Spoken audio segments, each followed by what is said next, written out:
नमस्कार मित्रांनो, मी राजेश माने यूट्यूबच्या बातमी.इन न्यूज चॅनलवर आपल्या सर्वांचे स्वागत। मित्रांनो, खडकीतील ॲम्युनिशन फॅक्टरीमध्ये सोमवारी दुपारी एक स्फोट झाला आणि या स्फोटामध्ये एका कामगाराचा मृत्यू झालेला आहे। मित्रांनो, खडकी भागामध्ये ॲम्युनिशन फॅक्टरी ही खूप जुनी फॅक्टरी आहे।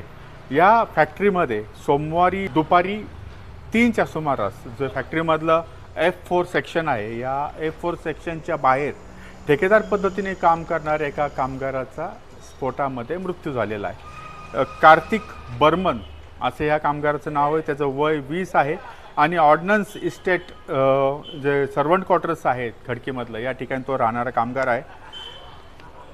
नक्की स्फोट कशाचा झाला याचा अद्याप कारण समजलेलं नाही आहे। स्फोट झाल्यानंतर या कामगाराला फॅक्टरी हॉस्पिटलमध्ये नेण्यात आलं आणि तिथनं ससून रुग्णालयात नेण्यात आलं। तेथे उपचार सुरू असताना मंगळवारी पहाटे 5 वाजता या कामगाराचा मृत्यू झालेला आहे।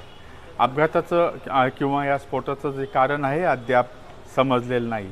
हा जो स्फोट झाला या संदर्भात ऑल इंडिया डिफेन्स एम्प्लॉईज फेडरेशनचे जे AIDEF चे जॉईंट सेक्रेटरी आणि ॲम्युनिशन फॅक्टरी वर्कर्स युनियनचे कार्याध्यक्ष रवींद्र रेड्डी यांनी ॲम्युनिशन फॅक्टरी प्रशासनाकडे काही मागण्या केलेल्या आहेत। या मागण्यांमध्ये जो स्फोट झाला या स्फोटाचं संपूर्ण चौकशी करण्यात यावी। त्याच पद्धतीने ठेकेदार पद्धतीने जो कामगार काम करतोय त्याला अशा अतिसंवेदनशील भागामध्ये काम करण्याची परवानगी कोणी दिली याची चौकशी केली जावी। त्याचप्रमाणे फॅक्टरीमध्ये जी घटना घडलेली आहे, आतमध्ये ही घटना घडली आहे, त्यामुळं सदर कामगाराला जरी हा ठेकेदार पद्धतीने काम करत असेल तरीही त्याला परमनंट कामगारांप्रमाणे जे आर्थिक नुकसान भरपाई आहे त्याच्या परिवाराला ती मिळावी, या संदर्भातली जी मागणी आहे ही रवींद्र रेड्डी यांनी फॅक्टरी प्रशासनाकडे केलेली आहे।